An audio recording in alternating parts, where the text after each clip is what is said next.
जी, तो अब हमने एवरेज वाले टॉपिक का थर्ड क्वेश्चन डिस्कस करना है।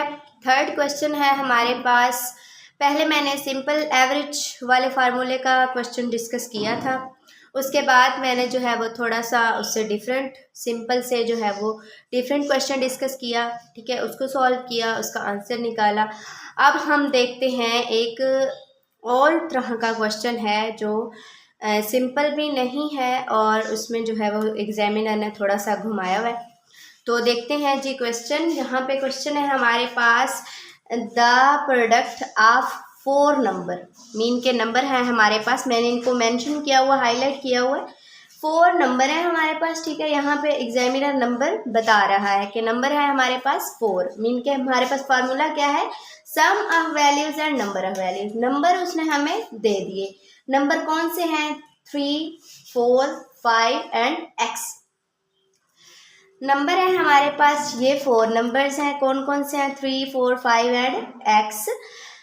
और उसकी एवरेज जो है वो क्या है हमारे पास, एवरेज नहीं, प्रोडक्ट। प्रोडक्ट का मतलब होता है, प्रोडक्ट का मतलब सम नहीं होता, प्रोडक्ट होता है इनको मल्टीप्लाई करना। सम होता है प्लस करना, लेकिन प्रोडक्ट जो होता है वो इन नंबर्स को मल्टीप्लाई करना। तो इनको मल्टीप्लाई करके जो हमारे पास आंसर आता है वो है हमारे पास 480, ठीक है। What is the average of these 4 numbers, mean के हमने क्या फाइंड करनी है, इनकी एवरेज फाइंड करनी है। अब एवरेज में आप ये मत समझो कि ये उसने हमें सम दिया हुआ है, सम नहीं है ये, ठीक है, ये सम नहीं है। सम होता अगर यहाँ पे x ना होता, हमने x की वैल्यू पहले फाइंड करनी है, फिर सम फाइंड करना है, फिर एवरेज फाइंड करनी है। तो x की वैल्यू हमने कैसे फाइंड करनी है, यहाँ पे उसने हमें क्या दिया है, प्रोडक्ट। प्रोडक्ट का मतलब होता है 3 multiply by 4 multiply by 5 multiply by x is equal to 480। Mean के हमारे पास इनका प्रोडक्ट जो है वो 480 है। अब प्रोडक्ट उसने फाइंड कैसे किया, इनको मल्टीप्लाई करके, मीन के 4 3 ज़ा 12, 12 5 ज़ा 60, 60x हमारे पास आ गया, ठीक है, इज इक्वल टू 480 ये वाला। अब हमने x की वैल्यू फाइंड करनी है। अब ये 60 इधर मल्टीप्लाई हो रहा है, इधर आके डिवाइड हो जाएगा, 480 ओवर 60, ठीक है। अब 60 इनको कटिंग कैसे करेंगे, कुछ क्वेश्चंस होते हैं, कुछ बच्चे कहते हैं हमें जी कटिंग करना नहीं आती, तो यहाँ पे मैं आपको बता देती हूँ कटिंग आपने कैसे करनी है। ये 0 से 0 कट हो गया, ठीक है, मैंने ये अलग मार्कर यूज़ किया ताकि आपको आसानी से समझ आ सके।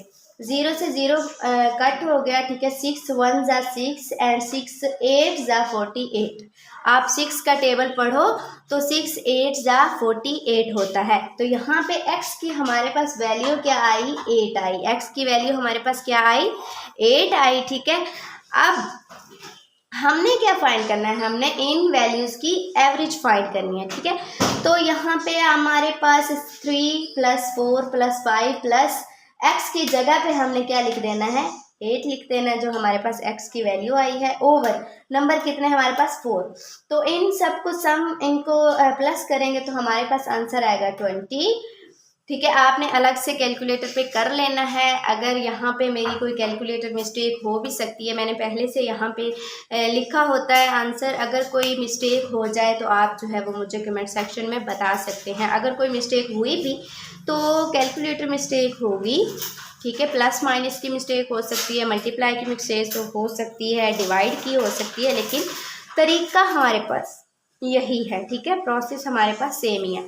अब 20 हो जाएगा इनको सम करने के बाद, एंड 4 हमारे पास क्या है नंबर। अब 4 1 ज़ा 4 एंड 4 5 ज़ा 20, तो हमारे पास एवरेज इनकी क्या आ जाएगी, 5। एवरेज हमारे पास क्या आ जाएगी, 5।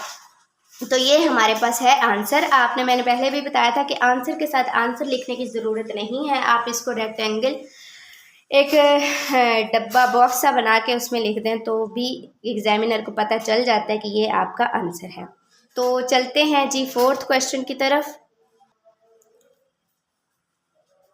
जी, तो 4th क्वेश्चन है हमारे पास, average wages of workers during 15 consecutive days was 90। Mean के हमारे पास 15 डेज जो हैं उनकी हमने वेजेस हमारे पास उसने हमें दी हुई है 90 पर डे, मीन के पर डे उनकी जो सैलरी है वो 90 है। For first 7 days the average was, mean के पहले 7 दिन की जो एवरेज है उसने हमें बताई 87 and for last 7 days average was 92। तो आखिरी 7 दिन की एवरेज उसने हमें बताई 92। तो find the average on 8th day, mean के कैसे 15 दिन है हमारे पास, 7 दिन पहले की उसने बता दी, 7 दिन एंड वाले की उसने बता दी, जो दरमियान वाला 8वां दिन होगा वो हमने क्या करना है, फाइंड करना है।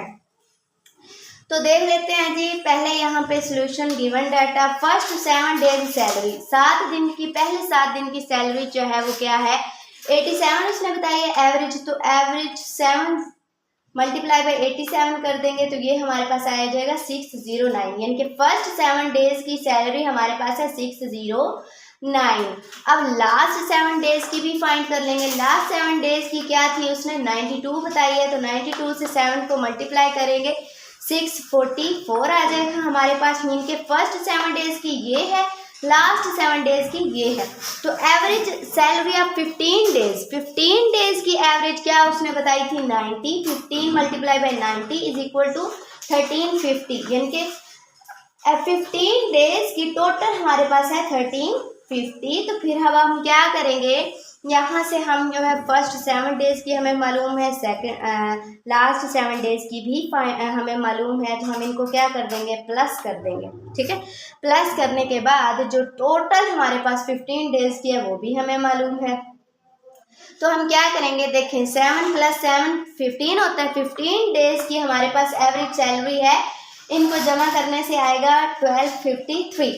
तो सैलरी ऑफ 8 डे की हमने फाइंड करनी है। अब 15 दिनों की सैलरी कितनी है हमारे पास 1350 माइनस ये 14 दिनों की कितनी है 1253। अब इनको माइनस जब हम करेंगे तो हमारे पास आंसर आएगा, इनको माइनस करने से 1 मिनट मैं फाइंड करती हूँ फिर आपको बताती हूँ।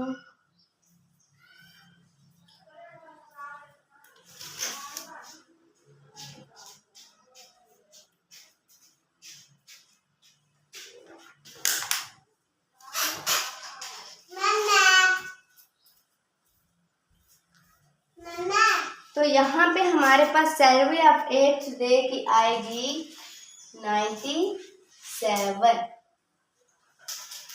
ठीक है, ये है हमारे पास एवरेज डे की सैलरी, 8th डे की सैलरी। ठीक है, तो ये है हमारे पास आंसर। तो चलते हैं नेक्स्ट क्वेश्चन की तरफ।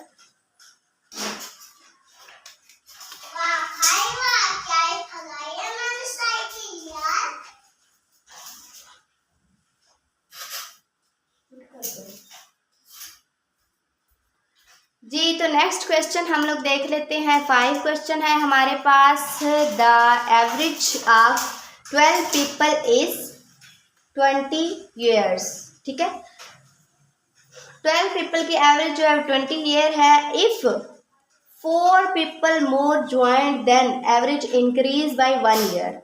अगर पहले 12 लोगों की एवरेज उसने बताई 20 साल। ठीक है, अब अगर उसमें 4 और ऐड हो जाते हैं तो उनकी एवरेज जो है वो 1 साल इंक्रीज हो जाती है। तो new average of 4 new people will be. तो न्यू एवरेज जो 4 न्यू पीपल ऐड हुए हैं उनकी कितनी होगी। तो गिवन डाटा आपने लिख लेना। एवरेज ऑफ 12 की कितनी है 240। ठीक है, कैसे 240 आई, एवरेज ऑफ 12 इज 20 उसने बताई है ना, तो 12 मल्टीप्लाई बाई 20 कर देंगे तो ये हमारे पास आ जाएगा 240। अब 4 उसमें न्यू ऐड हुए हैं। ठीक है, पहले थे 12 में 4 ऐड करेंगे तो ये बन जाएगा 16। अब एवरेज भी एक इंक्रीज हुई है ना, 1 ईयर इंक्रीज हुआ है, तो 1 ईयर इंक्रीज होगा तो एवरेज ईयर कितने हो जाएंगे 21। अब 21 मल्टीप्लाई बाई 16